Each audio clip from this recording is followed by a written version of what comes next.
I graduated high school was when Charles Lindbergh's baby was kidnapped, and I remember that very well when I was in high school and hearing about it then.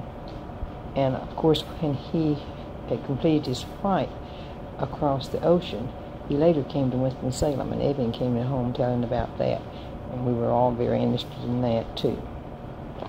Another thing I remember is when King Edward VII abdicated his throne, and it came across, over on radio, and that was a very important thing to remember.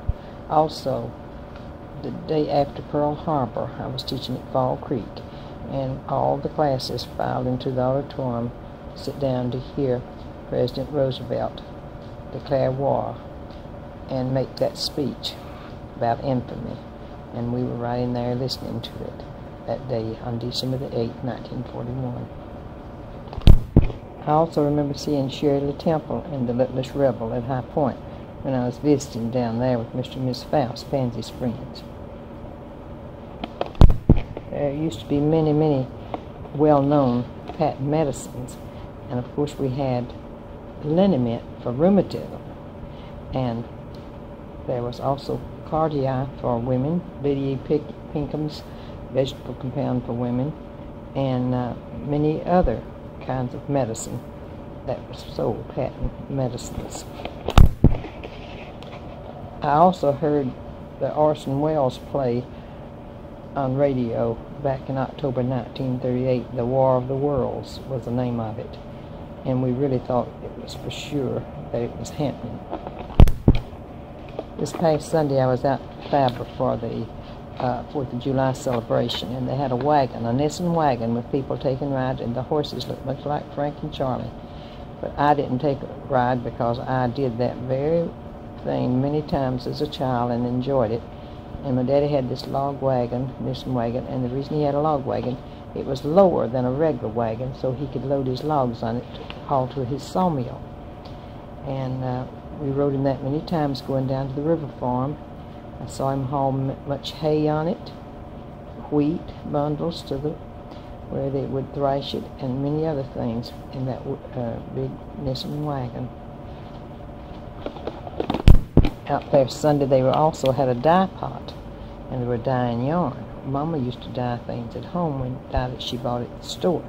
Now before that time, long, long ago, they made their own dyes from things that they gathered from the woods in different places. But I don't go back that far.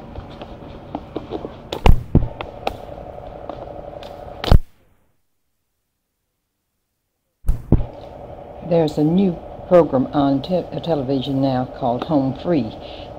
Is the name of it, and that reminds me of what we used to say when we were playing hide and we got into the base and nobody saw us, and we'd say home free. I was also reminded recently of a movie we had at Friendship School when I was growing up, and it was called 10 Nights in the Barroom, and it was the only movie, the first movie I ever saw come around to a school like that. It was a very, very sad movie. We also had magicians come to the school and put on shows. And one time one came, and way up at this, on the side of the wall near the ceiling was his sign and his name, and I often wondered how he got it up there. Maybe that was part of his magic too.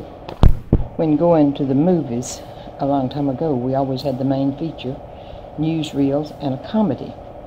And of course our gang was one of the comedies we'd see, and it had Spanky in it, and the dog, and Alfalfa, and different ones. I very well remember them being in the comedies.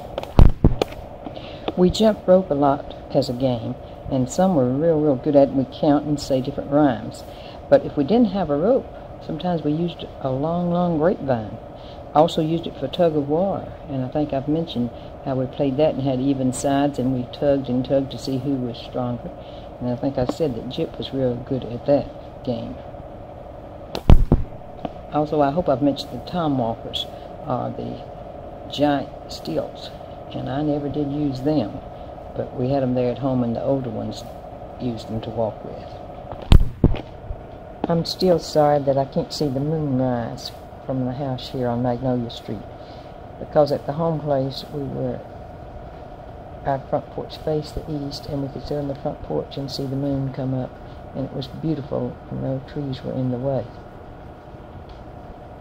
A custom in the country when I grew up was young men would be at church, the church service, especially during the revivals, and when it was over, they'd all walk up to a girl and ask to walk her home, and that was the date.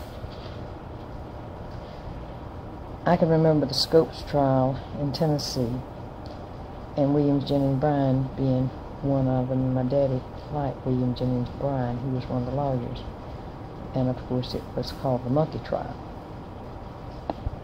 Sunday dinner at our house usually consisted of fried chicken and green beans and corn and squash, and the good rolls that Mama made, and of course pie and cake on Sundays. But cakes were made on Saturdays, and we had milk because we had cows. We never knew how many we would have for Sunday dinner because we always had company.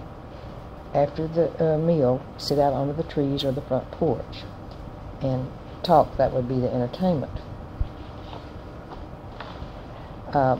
This is something I thought of the other day, a sugar tit. That was a pacifier for a baby back when I was little. A cloth was tied around sugar, and that was used as a pacifier called a sugar tit.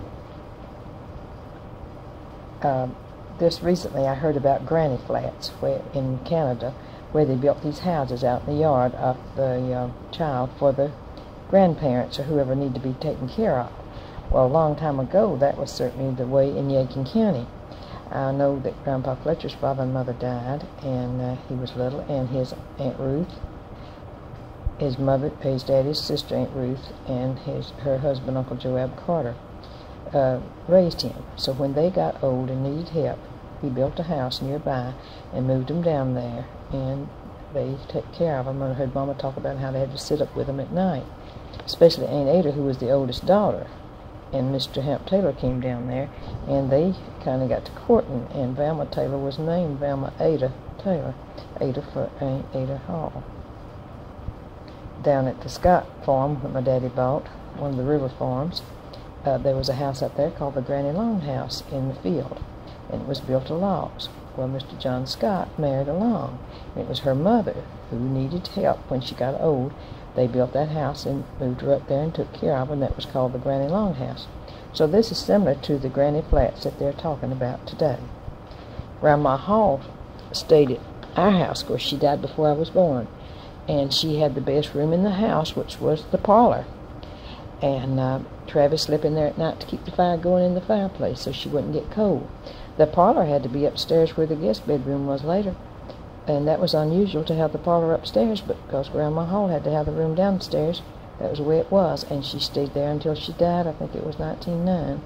And she died in Papa's arms, and she was singing, "Lord, I'm Coming Home." The fireplace was a gathering place after supper, in the wintertime especially. And sometimes you'd eat apples or have something to eat. And the only light was a kerosene lamp and the fire in the fireplace. And that was a good way for the family to gather. When I was small, they had carpet on the floor, and in the bedrooms upstairs and in the parlor. And then later, the carpet in the parlor was taken up, and Mama bought a pretty flowered rug. It's still up there at the home place.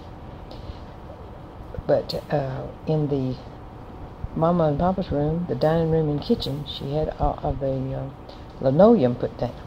Now, she had this homemade carpet upstairs in a big roll. She traded it to this man who came through the country for these linoleum rugs to go in the kitchen, the dining room, and Mama and Papa's room.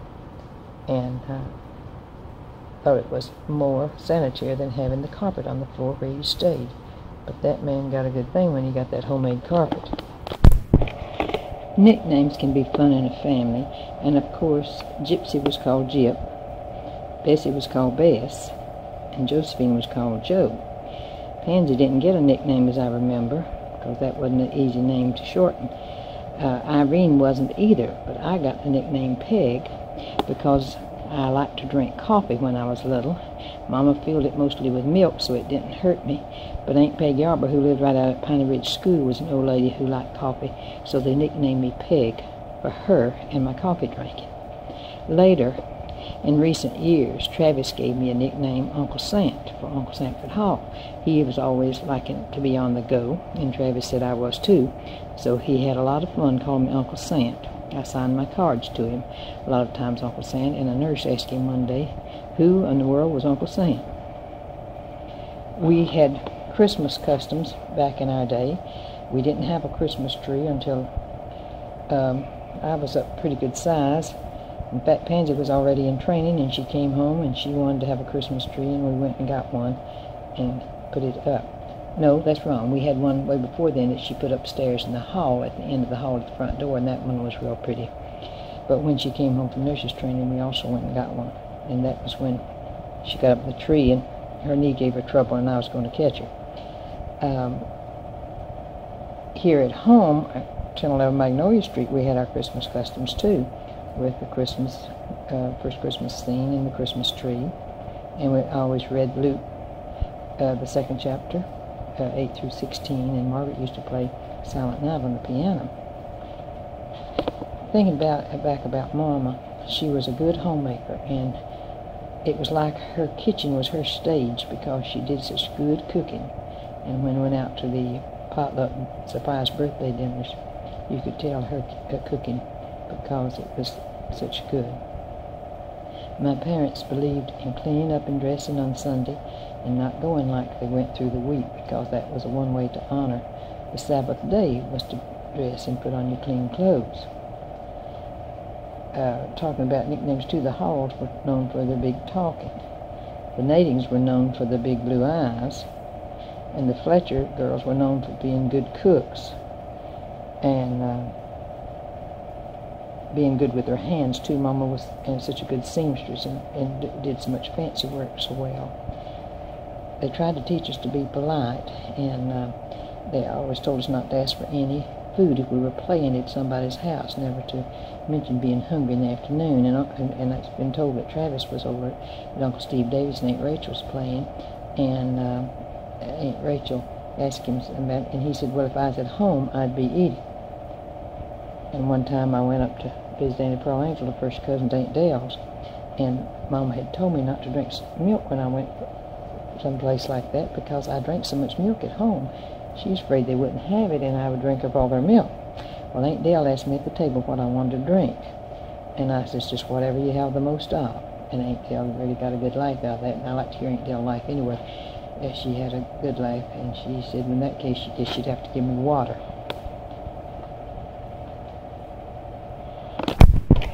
Papa got his false teeth from Fred Hawk. He had him take out his teeth and make his false teeth, and he liked Fred so much. And Evan and Fred and Clinton and Charlie Kirk were living together in an apartment at Gray Court after Gray Court was finished in 1928. And Fred made his false teeth. They never did it fit exactly right, but you never heard Papa say one thing against those false teeth because Fred made them.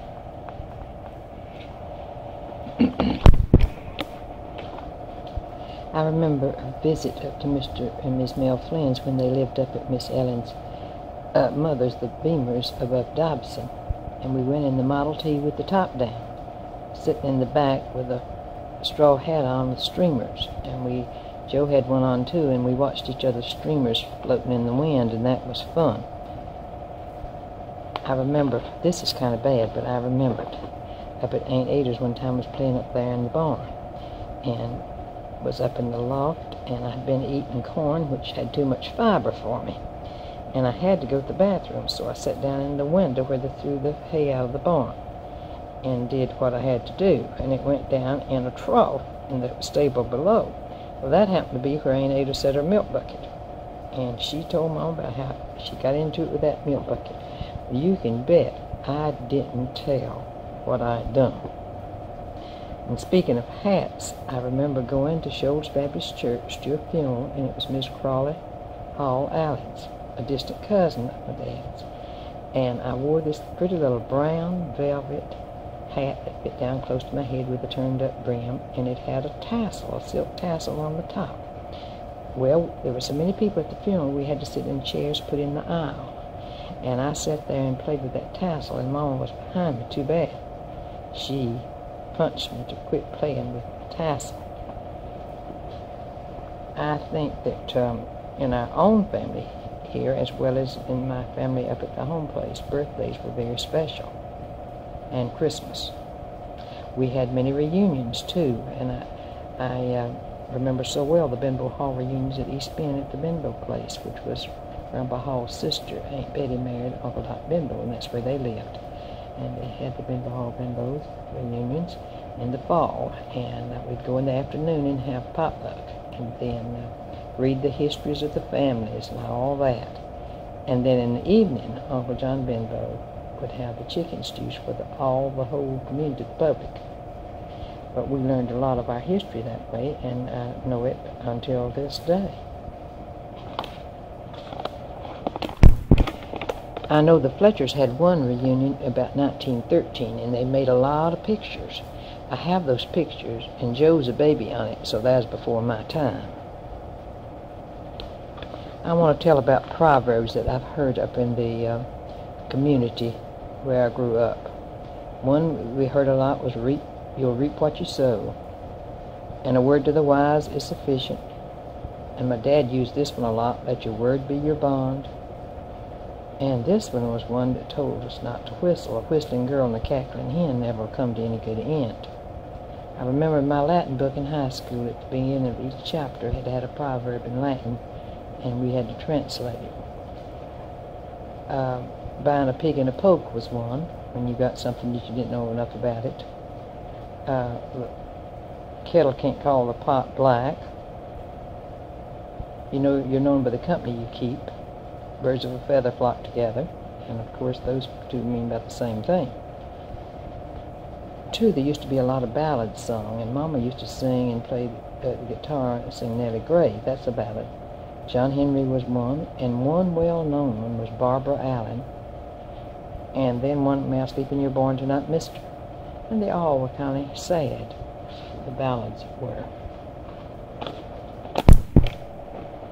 I want to tell you about the home place and the rooms in this house that was built in 1893 during the Cleveland Panic. My dad had Mr. W.A. Martin for the contractor.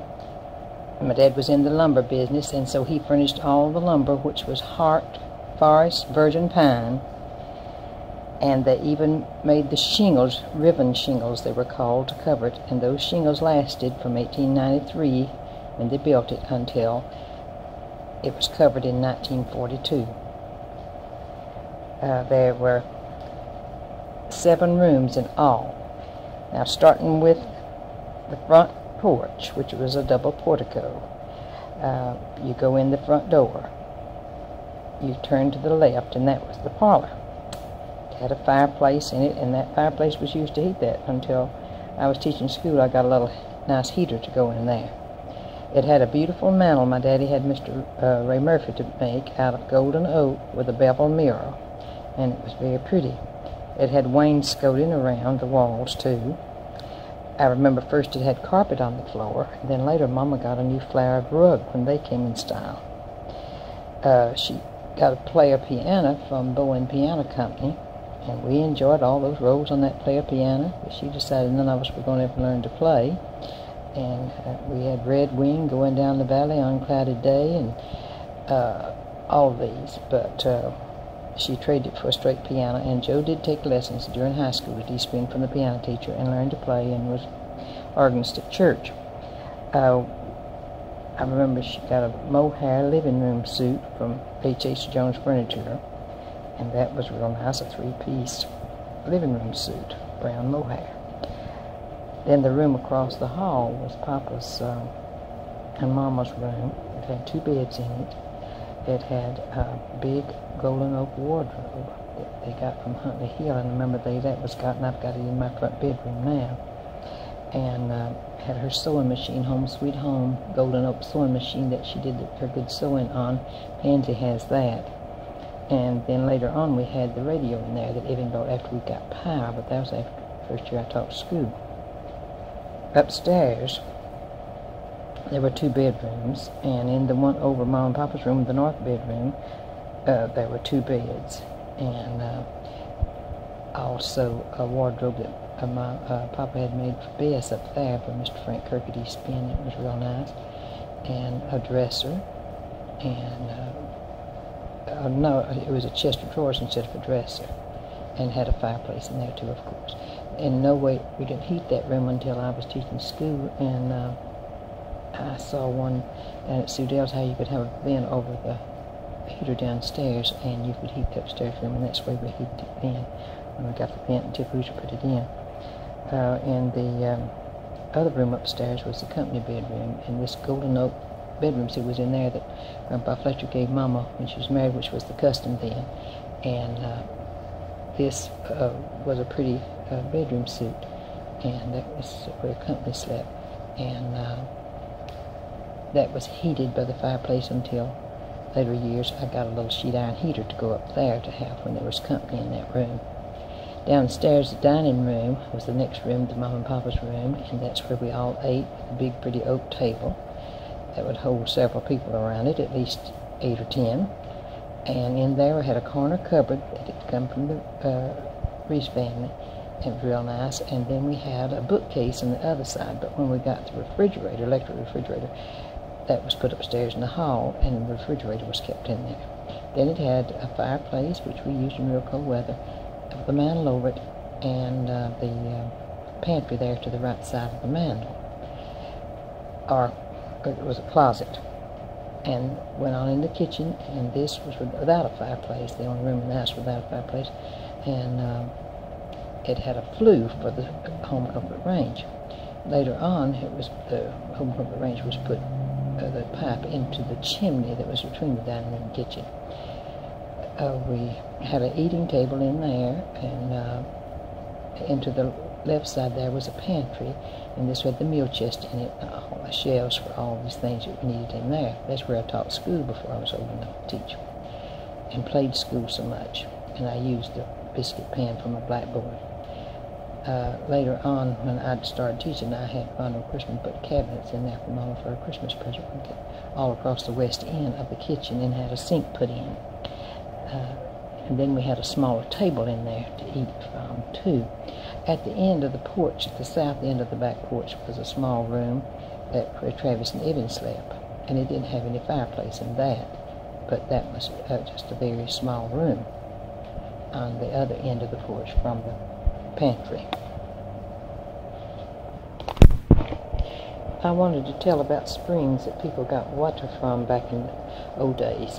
That was before my time. We had a well, when I can remember, at the home place. But before that, they'd used a spring down in the northwest corner in a beautiful place with a lot of ferns.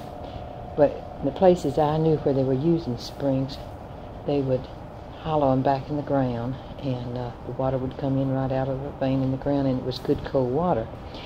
Sometimes below that, they'd have a milk box where they'd keep the milk in, or they would have a spring house, a house with a place to keep the milk. But as I've said, we had a milk well at home. But I remember the spring down at the river farm where we carried water from there. But they were just hollowed out in the ground, and you dipped water out with a gourd lots of times, and it was a good way to have cold water. Another lost art from the olden days is darning. Darning thread was what you used, and when a hole appeared in your sock, threw it in a basket to wait. Mama had a darning day when she did all of her darning, and she had an egg that was, I think it was kind of like a gourd, but it was shaped like a big egg that she put the sock over to darn it. And she would take 2 or 3 strands of the soft darning thread, and it wouldn't be any lump or anything to hurt your heel after it was darned. I want to mention the circus now. The first circus I ever went to was after I was grown, at East Bend out there in Mr. Gurney Hutchins' yard, and it was just a small circus. But Mama had never been to a circus, so when there was the Barn Bailey Circus at Winston, I brought her down to the circus, and Nell Ray Douglas and somebody else came along. It was a big day for us when we came down to the circus at Winston-Salem. And when Charles and Margaret came along, I wanted them to be sure to see a circus, so I took them to one up at the fairgrounds. And we sat on the front row, and when the elephants came around, we could sure see them right near us. Another old-fashioned style was sunbonnets, and wherever you went feeding chickens, hoeing the garden, tending flowers, or hanging clothes on the line, you had on a sunbonnet. And Mama had slat bonnets, but later she made the other kind, which is stitched. I wore a sunbonnet too, and it wasn't ladylike to get brown. Not back then. You wore long black cotton stockings on your arms, protect them from the sun, and you wanted it to be lily white. I know a lot of my honest traits comes from my upbringing, and I know Mama and my Daddy were responsible for it, and I copied them. They only wanted what was best for us, but they wanted us to treat everybody else right too.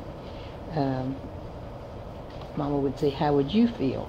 So and so, and I'd have to think about that. And I wouldn't take a napkin from a restaurant. I wouldn't take a magazine from a dental office. I don't take things from motels either, because I was taught not to do that. I remember this about how Mama was about school. I had the lead in a play at Christmas at Friendship School. It was called Betty's Christmas, and I was Betty.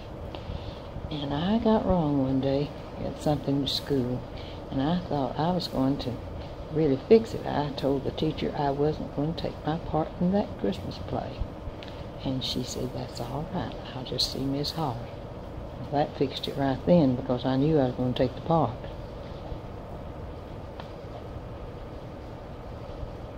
One place we played now on rainy days was in the old house, and I told you about hitching up the spinning wheel that I have in the den and the flax wheel, and played in there, and that was a good place to play. We also played in the smokehouse, and I've said that was part earth floor, half, and the other half was wooden floor, and it was up 3 or 4 feet, and that was the stage, and we dressed up, and we really had a good time playing on that stage.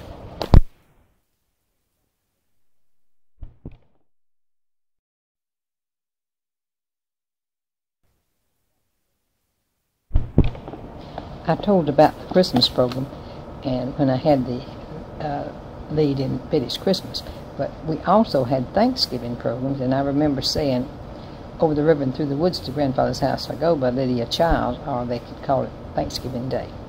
And that was one Thanksgiving program I remember at school. The Christmas tree programs at church were the most beautiful ones, and the big, tall Christmas trees as tall as the ceiling, decorated with presents all under them. And lots of times they got the cedar down on my father's river farm, and they gave out the gifts, and it was a big time for all. I've mentioned on here about ghost stories being one form of entertainment I loved so much when I was little.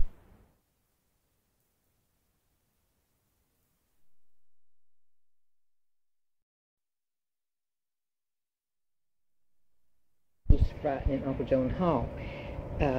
Uncle John was curing tobacco, and Dad's tobacco barn and his tobacco barn up there near his home were not far apart, so during the night and the day too, he had to go back and forth between them to keep the fires going in the flues, to keep the tobacco barns hot so the tobacco would dry out. And everybody in the neighborhood knew that he was going back and forth, and Uncle John was kind of afraid at night, and Hope Hall was a cousin of ours, and Uncle John's nephew, Uncle Axon, the oldest child in that family, wanted to scare him. And so he got him a sheet that night when he knew it was about time for Uncle John to come from his barn out to our barn to check on the temperature and put the wood in the flues. So I was wrapped up in the sheet, was standing up there on the bank when Uncle John came out. Well, Uncle John didn't get all the way to the back of the barn. He went back the other way. And the next day he was telling about it and about that ghost, and said he saw it then going on down the road toward Uncle Ack's house. So I don't know, I don't remember now whether he ever found out who played the joke on him or not.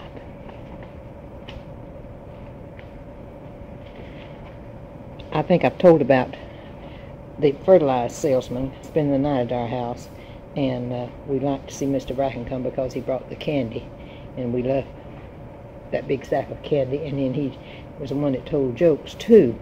And I remember one joke he told when he was there. He stopped beside the road, which you had to do at that time to get water because there were not restaurants. And he stopped to get water at this place, well beside the road, and the family was standing around it. And after he stopped, he saw how dirty and all the people were, and how unhealthy looking it looked around there. But he didn't want to not get his drink of water after he told me he wanted a drink of water, so he had to get it. He got it, and he decided he'd drink it from his left hand with the dipper backwards from the way right-handed people drink, on the other side of the dipper. So that's the way he drank his water. And when he got through, the old lady says, "Well, you drink just like Winston do." So he knew he'd ended up drinking on their side of the dipper. Another thing I remember when I was coming to Winston a long time ago in the Model T Ford, and we had to come down from East Bend down by Flint Hill, where Joe lives, onto Enon and hit the first hard surface road in Yadkin County, which was 421. We call it Old 421 now. That was the first hard surface road in that part of the country. And we'd get on that and go on to Winston. Well, we came on down and we crossed the Yadkin River at Enon, which was the old bridge at that time. There'd been a ferry there, but the old bridge was there then, and it's been replaced now. We crossed that, went on down, and we were going over there where, just beyond where I'm sorry, it's not beyond, it's on this side of where Mr. Lowe has his home for the aged. And it's there on the curve. B. Roth Road takes off. And on that B. Roth Road where it enters 421, there was a sign that said "Pigs for Sale," and it had sale spelled S-A-I-L. Well, I was such a smart aleck, I knew how to spell, so I just laughed about that, them putting up that sign with an error in the spelling of the word sale. And I can remember that, and I think of it often now when I pass there. If you heard while I was telling about the ghost, a noise while I was taping, a fire truck went down Hawthorne Road, and that noise came in and made a background for that.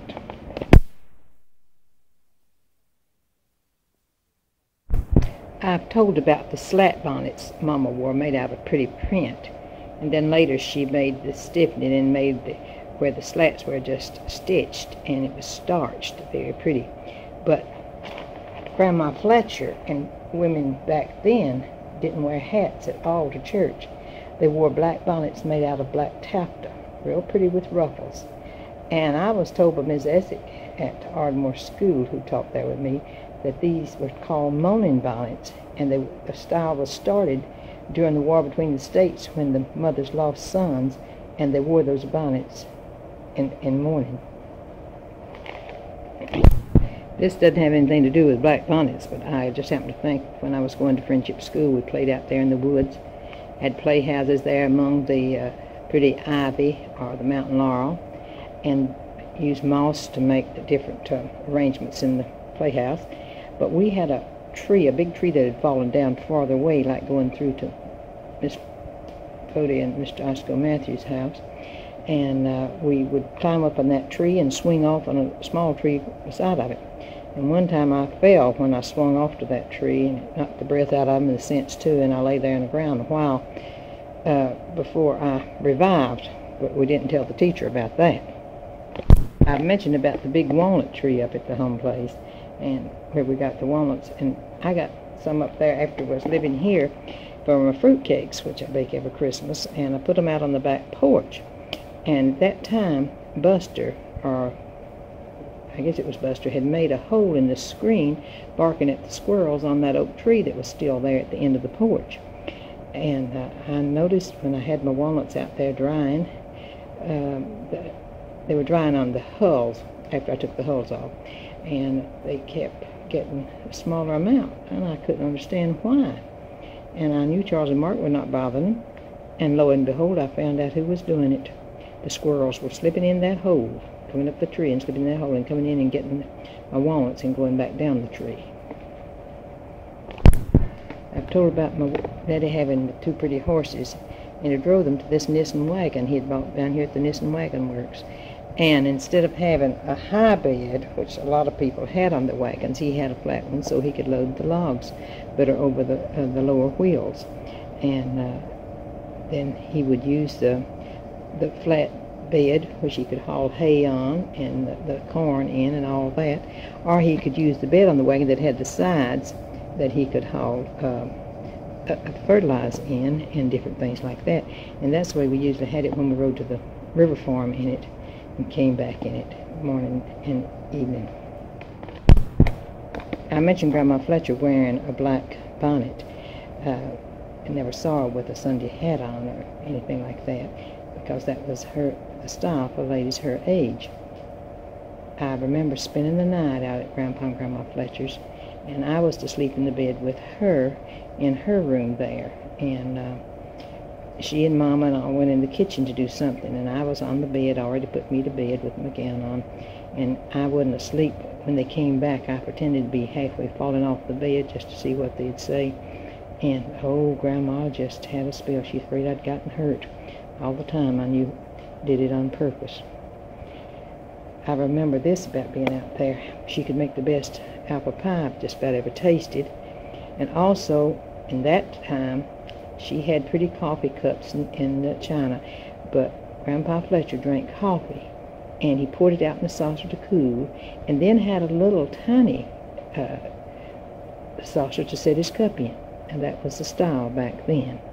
And I have one of those little saucers that you set your cup in while your coffee cooled in the big saucer. I've told about Mama's bonnets, but now I want to tell about her aprons. She made her own aprons, and they were pretty, out of real pretty print material. And she didn't make the waist aprons like Grandma Fletcher had worn. She made one that came up and went around at the top and went around her neck, and then down at the waist it tied behind too. And they were real pretty, just almost the length of her dresses. She'd use that apron for different things. If she was perspiring, she'd use it to mop the sweat. And if she needed to get some apples when she was out the barn about her chickens, she could bring the apples back to the house in her apron. I don't think she ever carried eggs in it, because she had a basket that she carried eggs in, and I don't think she ever carried eggs in her apron. Mama made great pickles, and they really were good. She used a big 10-gallon crock, pottery crock, in that brick well house, and she would fill it with these delicious pickles, and she used her own recipe, and she used grape leaves in it, and they came from the grapevines out at the old house, out at Grandpa Hall's house, and they were stayed in there a certain length of time till they got just right, and then she canned them in the glass fruit jars. I know all of you have heard this, that you do with your hands. You put your hands together and you say, "Here's the church," and then you put your fingers up and say, "Here's the steeple." Then you take your thumbs back and say, "Open the door and see the people," and you put your fingers up for the people. I have mentioned that Charles Lindbergh came to Winston-Salem the fall after he had flown across the ocean in 1927. The date he came to Winston was October the 15th, 1927, and Evans saw him. And he was working down here, and he came home and told it, and we thought that was a great thing to have seen Charles Lindbergh. And then I've told on here before that his baby was kidnapped the year I graduated high school, 1932. In the Hall history, I've heard a lot about the Bush Arbor meetings that were held at Great-Grandfather Hall's plantation, and that started the East Bend Baptist Church. And there was a marker in the yard telling about this. But I remember going to tent meetings, and that's all I remember about having meetings out like that. I've never done that, I don't think, but once. But it was down near Flint Hill where Joe lived, and that's when I went to tent meetings. And then they were baptized and joined their own church. That's the way they would do if they were converted at the camp meetings.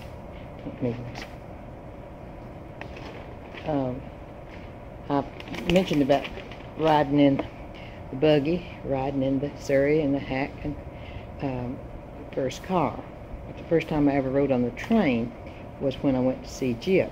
Laura Cornelius and I went to see Gyp in 1945. Went on up to see her sister and her husband in New York and visited up there too. And that was my first trip on the train. Or no, I had been one time to see Gyp before that in 1941. That was my first trip on the train, was to see Gyp and Magdalene in 1941. And I'll take that back, about 1945. That's the first time I ever rode on a Pullman and had a reserved chair was with Laura in 1945. But my first trip on the train was May 1941, when I went up to see Gyp and then came back for Magdalene Spencer's graduation nurses training at Washington, D.C. Speaking of the olden days, I lived from the time I was born to 1914 to 1937 or 8, I guess it was, before we had electricity at the home place. And Duke Power built a line across from Smithtown over to Siloam, and the ones along the line who got the electricity from Duke Power had to pay for the line being built. And we, of course, still used our home comfort range after that, and we still had our outhouse after that too.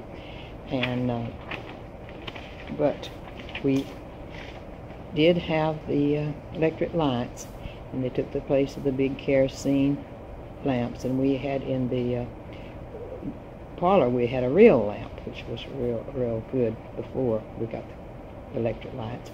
But we could turn on a switch and have light now, but we didn't have any appliances much at all. Even did bring a pretty Philco floor model radio, and we enjoyed that. Later he bought Mama a hot plate so she could have hot postum at supper, because she didn't want real coffee at supper.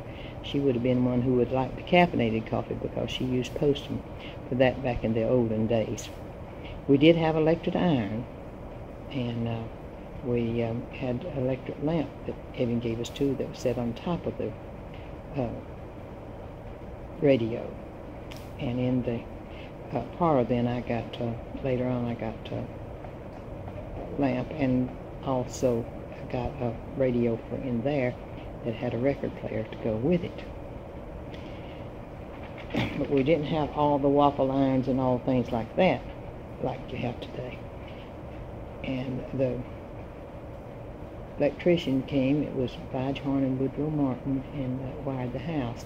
And my daddy thought that was good that Woodrow Martin was the one that had wired the house, because his father, W. Martin, had been the one who built the house in 1893. But back when I grew up, paperback books were not thought of as much good reading.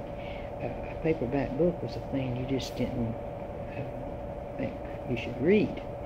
And the first one I ever read was St. Elmo, and that was when I was in the 7th grade. And that turned out to be a kind of a classic of all those books back then. And I've heard about it since back then. A saying that I have heard is, if I had my druthers, and the farmers would be sitting around whittling, which was a pastime. They'd make something smooth like a slingshot or something, and they would say, well, if I had my druthers, this heat wave would stop right now. Or if I had my druthers, I wouldn't sell tobacco at a certain time. Or if I had my druthers. And to come to find out, it just really meant if I had my preference. There was a lot of weather sayings up in Yadkin County, and you would call it weather lore now, I guess. We didn't have television to get the weather on, so people had a lot of sayings about it. And one was, red sky in the morning, sailor's mourning, red sky at night, sailor's delight. And if there was a halo around the moon, that was another weather sign that it meant rain. Or if the crescent tips of the moon was pointed upward, that meant that the rain was being held up. And if a cock was crowing when you went to bed, it'd certainly rise with a watery head. That meant it would be raining at morning.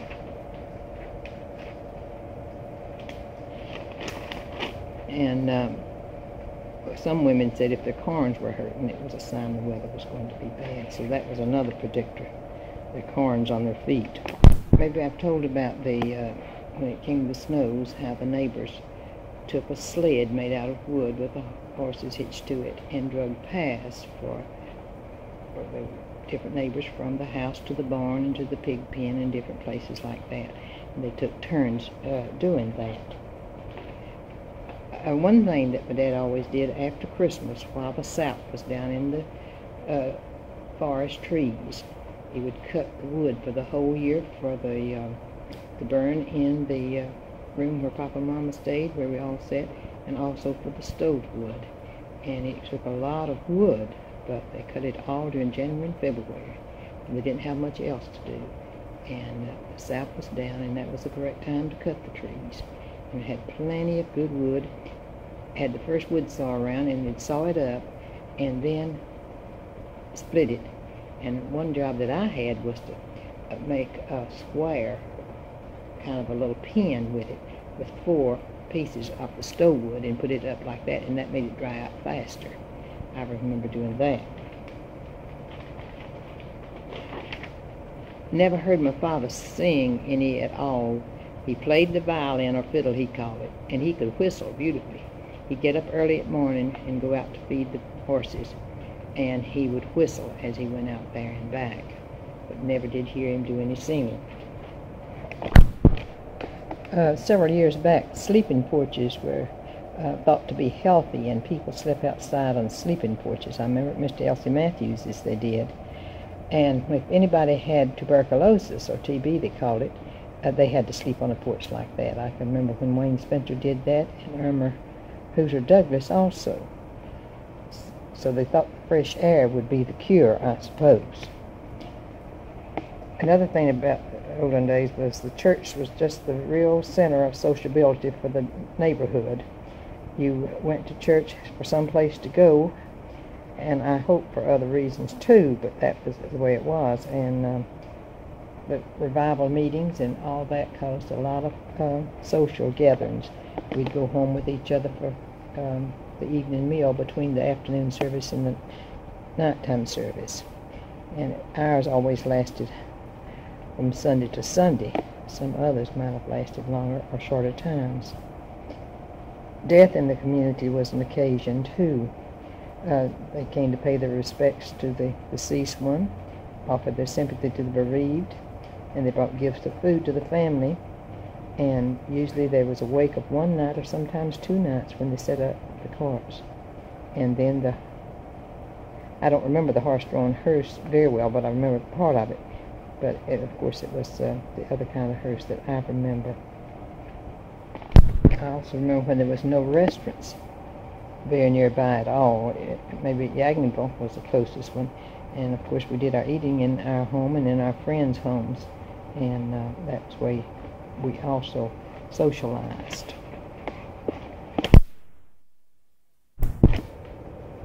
I want to tell my Thanksgiving memories. As for the food at Thanksgiving, we never had turkey. We had chicken or rabbit or ham or pork meat. When Mama fixed the rabbit or the chicken, she always fixed me the head, as I've said before. And so I've eaten plenty of brains from the rabbit and chicken heads. I remember one time when I was grown and teaching up there, Edmund was up there with a group hunting, as he always came on Thanksgiving, and they killed right many partridge or quail, and Mama skinned them and fixed them for the evening meal, which everybody stayed for the evening meal too, as well as been there for dinner. And they were very, very good, very tasty, somewhat like pheasant, I imagine. We always had pumpkin pie because we grew many, many pumpkins. We had so many. My daddy fed them to the cows, cut up, and the pumpkin pie was very, very good. And we had sweet potato pie too. And we had the custard sweet potato pie, and then Mama made a good sliced sweet potato pie also. And she would have turnips, because we grew turnips, so we'd have plenty of turnips. And she cooked them so good with, cooked them, mashed them up, and put seasoning in them, and then, of course, put sugar in them too, and they're very good. When I went away to school up at Appalachian and stayed there in the dormitory and ate in the dining hall, they tried to serve us turnips sliced and just not seasoned or anyway. I couldn't eat the turnips up there because they were not good like Mama's. Going back to the Thanksgivings of long ago, there was always a lot of hunting done. But my daddy, I never remember him hunting at all, because he told why he didn't hunt. He went hunting one time with a group there in the community, and he almost shot Mr. Mel Flynn, a good neighbor. And it frightened him so much he never did go hunting anymore. Evan would bring, after he went to Winston-Salem, he would bring people up hunting with him, because that was one of his good pastimes. And always on Thanksgiving we had a group there, and they would hunt on the farm there, which was very good hunting, over north of the house. And they would also go down to the river farm and hunt too, so they had a good place to hunt. But one Thanksgiving I remember, when I was in elementary school there at Friendship, they had a program at Thanksgiving night. We weren't off for a holiday. We went to school on Thanksgiving, but we had a program that night for the parents. And I spoke the poem for Thanksgiving by Lydia Child, or some people call it Over the River and Through the Woods. And I remember practicing by myself and memorizing it, and I'm sure I did well. I don't remember which teacher I had. It was probably Miss Brannon or Miss Horn one. When I was in the 3rd and 4th grades, I had Miss Brannon in 3rd grade, Miss Jessie Horn in 4th grade. And we sang Thanksgiving songs in chapel up at Friendship School, and I remember learning the harvest song, or the one, Swing the Shining Sickle. Swing the shining sickle, cut the ripened grain, flash it in the sunlight, swing it once again. Hold the golden grain, here's into shining sheaves, beautiful the colors as the autumn leaves.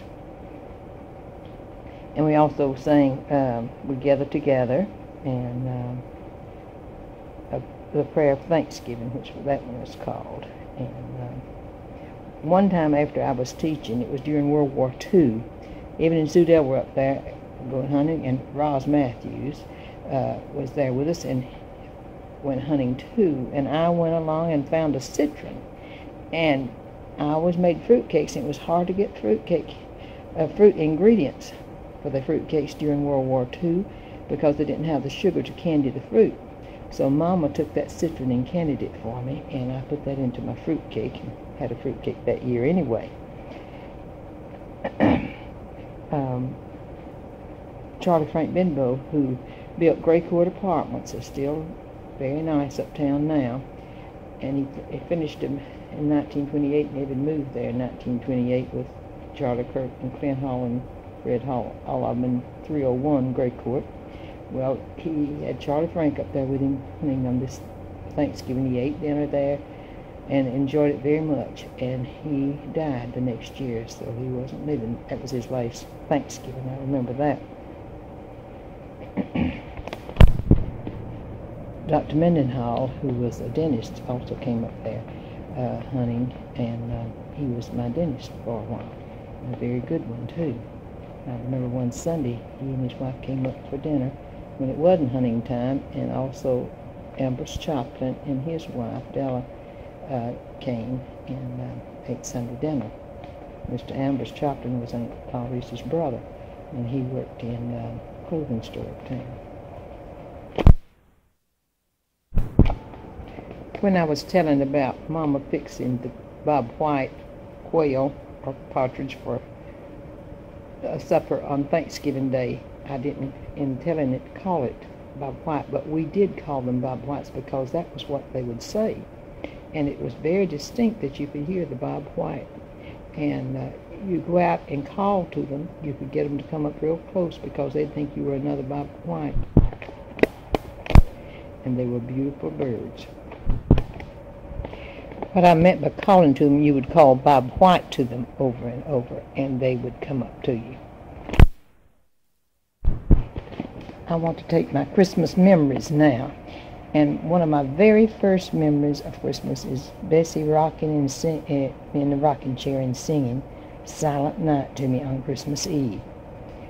Then about the next one was that I would always sit around and say 'twas the night before Christmas, all Christmas Eve afternoon, thinking about what Santa Claus was going to bring me. I would say 'twas the night before Christmas, and all through the house not a creature was stirring, not even a mouse.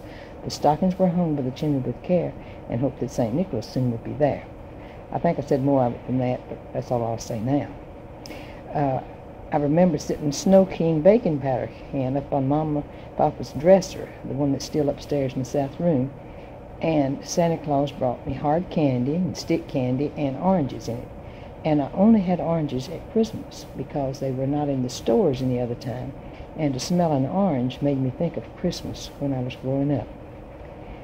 I remember that the fertilizer company my daddy sold fertilizer for would give him oysters, a gallon of fresh oysters at Christmas, and we'd always have oysters on Christmas Day. And one Christmas, Aunt Sue Fleming and Uncle Oscar were down there with their children, and we were eating Christmas dinner, and one of the children who was not used to oysters was eating it, and he put it in his mouth and chewed it and take it out and look at it and put it back and chew some more, and Jip became tickled about that Papa had to have her leave the table because we weren't allowed to lie at the table and carry on like that. The first year I went to school was at Piney Ridge, as I've told on this tape. And that Christmas, the teacher, Mr. Owen Rees, of course, was going to treat us, because back then, if teachers didn't treat the children, they'd take them and put them in the mill pond. And this was just one of the customs. And so he was treating us, and he gave us a nice treat, an apple, an orange, and a long stick of peppermint candy, which would cost a lot of money now because it was one of those big long sticks that had peanut butter inside. And he called on Faye Penn and me to give out the treats, and I was very thrilled about that. And I remember that more about my first year of school than anything, and that was at Christmas time, the last day of school before Christmas. We had Christmas programs at church at Friendship, and I would always had a recitation to say at these programs. And my first one, I think I remember wearing a pretty off-white cashmere dress embroidered in pink that Mama had made me. The next year, I think I had a red flannel dress she'd made me that was real pretty. Then I remember one Christmas having a navy velvet dress with wine satin sleeves, and the dress was embroidered too. And one year I had a tan flannel dress trimmed in pink. It was a two-piece dress. So you see, I was always dressed up very pretty. And we'd have the programs at church, and sometimes we'd have one at school. But most time, the teachers at school, who were boarding at Aunt Ada's, like Miss Jessie Horn and Miss Eulalia Brandon, would get up the programs for the church, and we'd just have one at the church. I know one year I was giving Betty's Christmas at church, and I had the main part Betty. And I got wrong about something at school Miss Brandon told me to do, or something. She got after me something. And at lunch, I went up to her and told her that I decided I wasn't going to take Betty's part. And it was right at the time for the program, too. It was just a short time away. And so she said, all right, she'd just see Miss Hall. Well, I knew my jig was up right then because I knew I'd be in the program. One time at Friendship School, when we were doing the program, I had the part and had to sing the second verse of the little town of Bethlehem. For Christ was born of Mary and gathered all above. The angels sing. I can't sing it all now, I wasn't on the right tune anyway. But that was one part I had up at Friendship School. The first Christmas tree we had at the home place, we put upstairs in the hall at the front door, and it was very pretty up there. It reached the ceiling. And Pansy was the instigator of getting the first Christmas tree. Then later we had them downstairs in the parlor. And it was so cold down there. I remember after I started teaching, a child gave me a bottle of perfume, had it in there under the Christmas tree, and it froze and broke, but maybe it wasn't very good perfume either.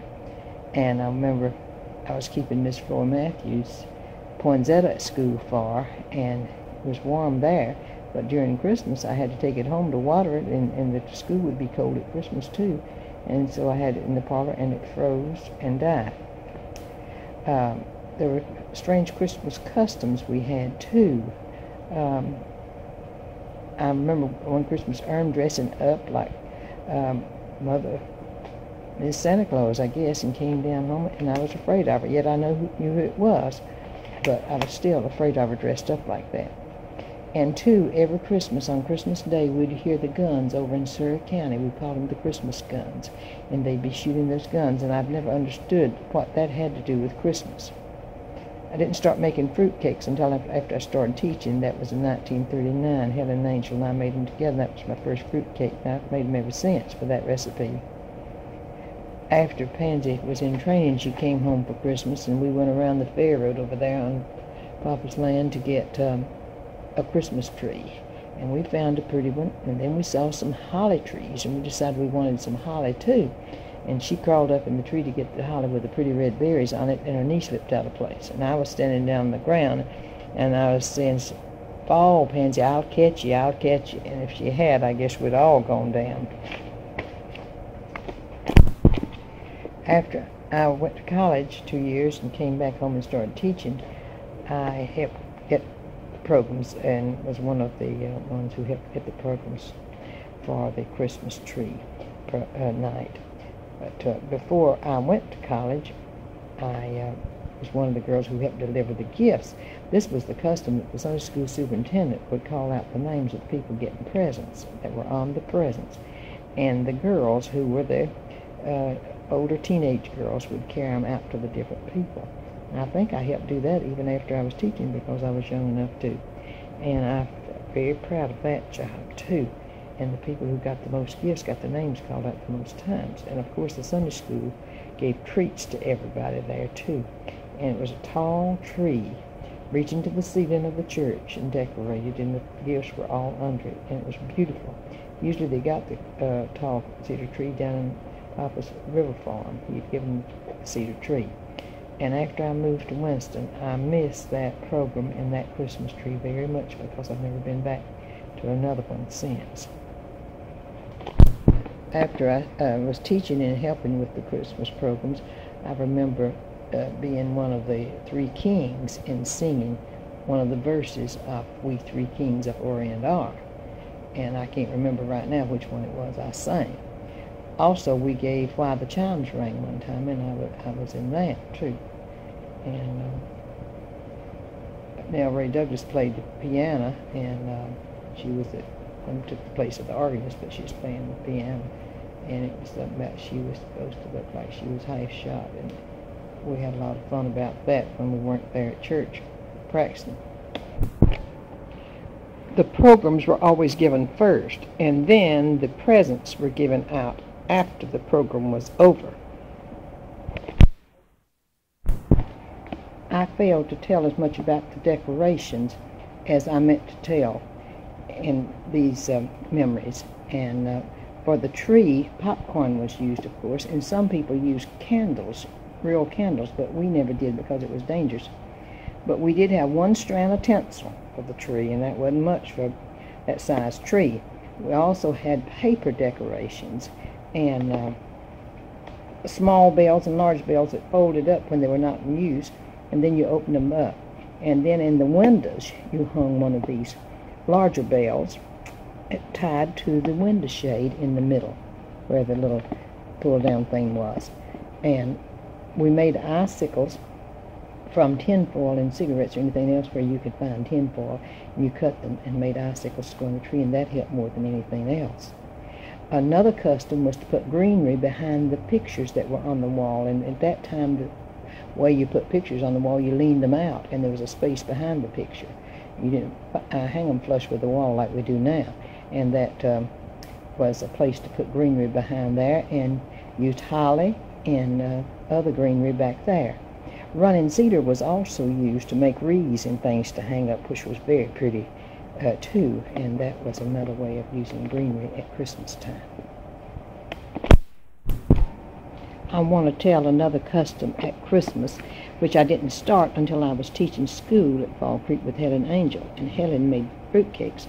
And so in Christmas of 1939, beforehand in November, when the Thanksgiving holiday was, and Friday after Thanksgiving I went up to Aunt Dale's, and Helen and I made fruitcake, and that was the first one I ever made. And I've made them, I guess, every year since, and I've doubled my recipe now. During World War II, you couldn't get the candied fruit due to the sugar rationing. The stores didn't have it. So Mama candied the fruit for me during this time. And I always got my fruit during those years from the basement at Silver's in their grocery department. And later that store is McCrory's, but you can't get the candied fruitcake fruit there now. So I get it other places.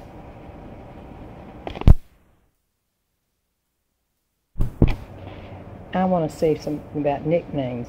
I had a nickname Peg when I was little because I liked coffee, and Mama would let me have a little with milk in it. And the reason they called me Peg because of that was an old lady in the community named Miss Peg Yarber, and she drank coffee, so that's why they nicknamed me Peg, and Pansy calls me that. But just recently, I was reminded of another nickname I had when I was little, and I had forgotten all about it. I'm talking to Creed Hall this week. He called me Peener. I guess you'd spell it P-E-N-O-R, and it came from Peg and Marina, I guess, putting those two together. But I don't know why some of them, their relatives, called me Peener, and I hadn't thought of it in years until he called me that.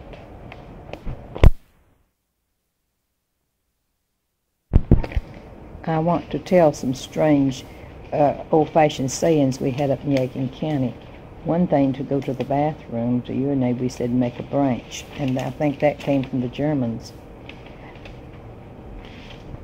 Uncle Robe Angel always said light and come in when we got there, although we were in a Ford touring car, and that came from the olden days when people rode horses to your house and you wanted them to come in, and they would have to get off the horse, and that was the way it was, light and come in. Bitters is what Mama made for us in the springtime from wild cherry tree bark, and we would take it as a tonic. Gravel potatoes was digging the potatoes out of the ground when they had grown to as large as they were supposed to, and it was time to get them out of the ground. I may have told this before. When we were girls growing up, if one went one side of a post or tree and one on the other, we said bread and butter. And if we said something at the same time, we pulled our little fingers.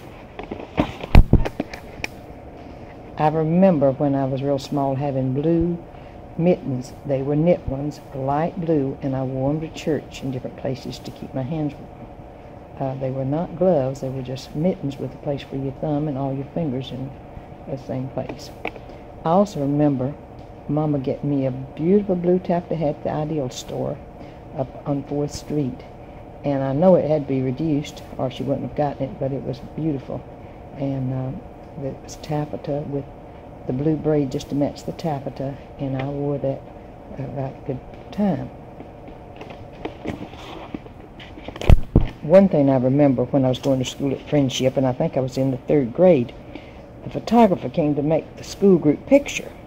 And for some reason, he called a few of us out and made our pictures by ourselves. And I was one he called out in my room, and I think I was in the 3rd grade. And when he came back, he brought those pictures for me to buy. Well, I took them home thinking that my daddy would buy them. And he didn't like it because he thought the man was trying to push his sales too much, and he wasn't supposed to do that. He bought the group picture of everybody in the school, but he didn't buy these of me by myself. And it used to worry me because I thought that man would come back and get me for not paying for those pictures. And if I had one time told Mom and Daddy that I was worried about it, he would have probably done something about it. But I never did, but it sure worried me for a while about that picture-taking man coming back to get me.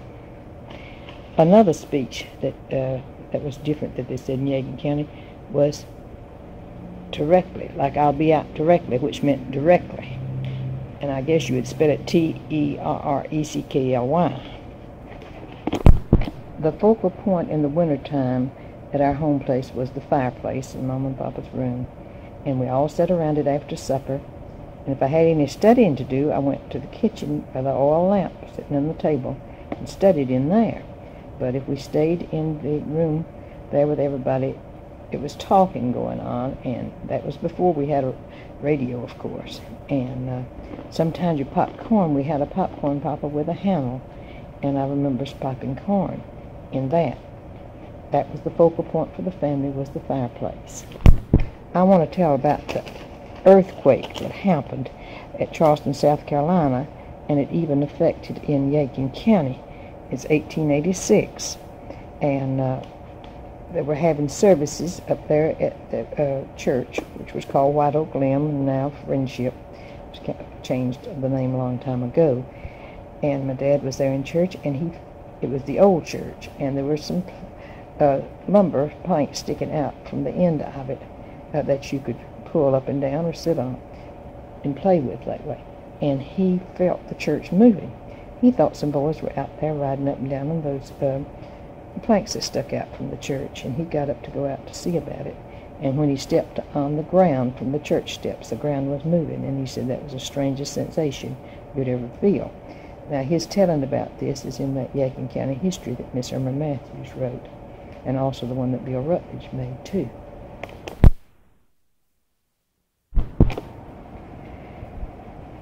People used to visit a lot at our home place, and not only for the Sundays, but visit overnight. And Aunt Neely Birch was one who visited, and we liked for Aunt Neely to come. Now, she was Travis and Bessie Niven's aunt, their mother's sister. And Mama appreciated Aunt Neely's visits just as much as anyone. She made many, many quilts, and sometimes she'd be piecing quilts. Another person who visited was Cousin Sam Hall. He was my daddy's first cousin and a Baptist minister. He was Uncle Zeb Hall's son, and Uncle Zeb and Grandpa Hall were brothers. And he was very famous as a Baptist minister, too, but what I liked about him, he could tell jokes and ghost tales. When he visited, we'd sit around the fire in Mama and Papa's room, and he would tell his jokes and also his ghost tales, and we liked that very much. His son was Alvin Hall, who was a lawyer and solicitor at Yadkinville, and his another son was Dr. Loxley Hall, who was a medical doctor up there. Has a son now, a doctor there. Alvin has a son now, a lawyer in Monksville. Another thing I want to tell about the spring tonics. Rat's vein was found in the woods. I can still see it in my mind now as it looked green with stripes on it and pale pink flowers. The real name for that is Pipsissewa, but we called it rat's vein, and it was put in the tonic that we had for the spring along with the wild cherry bark. And I remember seeing this in the woods very well.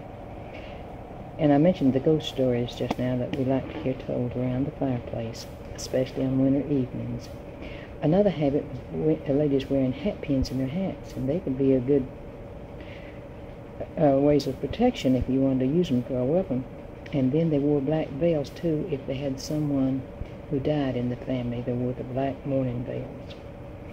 Favorite food, I think, at home was fried chicken. Of course, we had the hogs killed, and we had the ham and all that too. But fried chicken on Sunday, and pies every day through the week too. And my mama made light bread a day or two a week, and she'd put it on the hot water tank of the home comfort range, and it stayed warm until the evening meal. We had a lot of green beans, stewed corn, and all this. We did not have pinto beans like so many people remember growing up on. We did have white soup beans sometimes.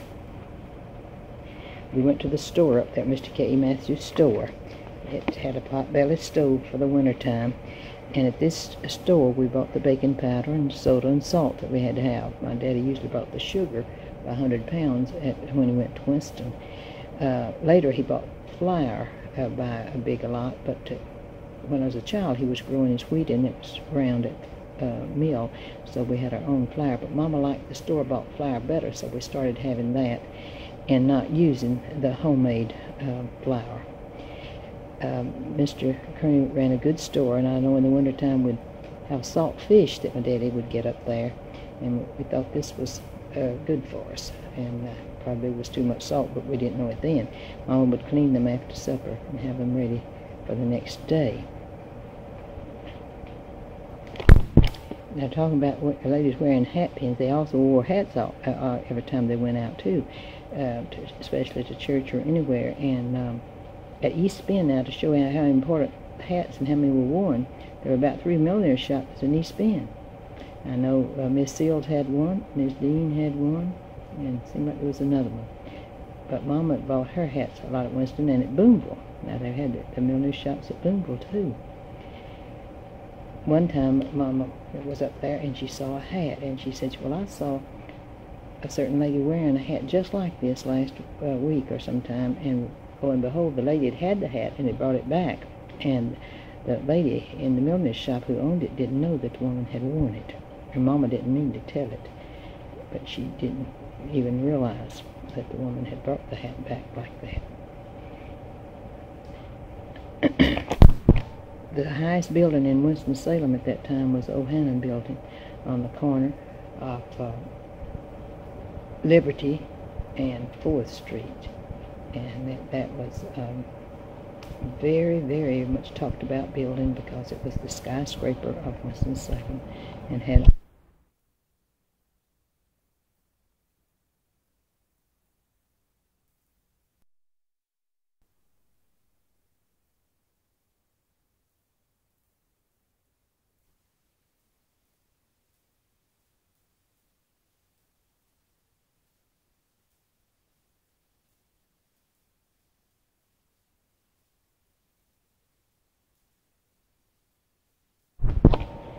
I will now tell about my school years in elementary school and high school. The first year, as I've told before on the tape, was at Piney Ridge in a one-room school. Mr. Owen Reese was a teacher. All 7 grades were together, and we came up to the teacher to recite, and we went back to our seats. And as I said, I helped give out the treats at Christmas, and that was the highlight of that year for me. We got our water from a spring, and had one water bucket with everybody drinking from the same dipper, and we took our lunches from home, and that was my year, as I say, I call it my kindergarten year, because next year we consolidated Angel School and Piney Ridge School and made the new school at Friendship with 3 teachers, and we thought this was a big school. And so I went in the 1st grade there to get started right all over again with the new school, and Mr. Ples Matthews was my teacher. And as I told about Annie Pearl Angel, cousin and I, trying to get outside for playing sick, and we pulled that several times, but he finally caught up with us. And there we didn't have to drink out of one bucket because we had the water coolers and much coat rooms and all this much better, and had a big commencement, which we hadn't had at Piney Ridge. And in the commencement, I've always had a part. And the first year, I remember the very part that I had for commencement was a recitation. And Mama made me a beautiful pink organdy dress with ruffles on it, a little peacoat on the edge, and the speech that started off that I said, "See my pretty ruffled dress, see my kind of locket. Thinks I'm most elated now 'cause I've got a pocket." And I know Travis was dating Pearl Vestal then, and Jip was dating her brother Charlie Vestal, who later helped start Piedmont Airlines.